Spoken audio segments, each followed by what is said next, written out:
Are you frustrated because you can't find the option to transfer Google Calendar ownership? Learn the exact steps to hand over control in under 2 minutes. First, we'll share the calendar with the new owner, then send the invite, and finally, use the hidden ownership transfer option. Let's dive in. Hover over the calendar under My Calendars, then click the three-dot menu. From that menu, choose Settings and Sharing.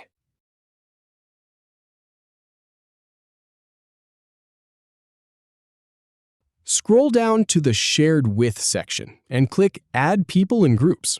Then, enter the email address of the new owner, or select a suggested contact from the drop-down list.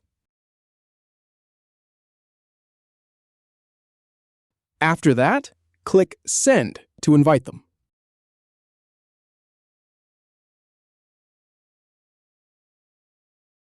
Then, locate the invited user in the Share with Specific People list and click on their name to see more options. Then, click Transfer Ownership.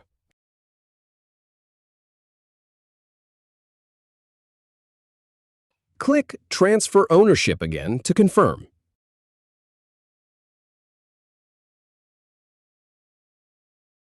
If you have any feedback or if any info is inaccurate, please leave a comment below. We'll do our best to answer or redo the video if needed. Thanks for watching.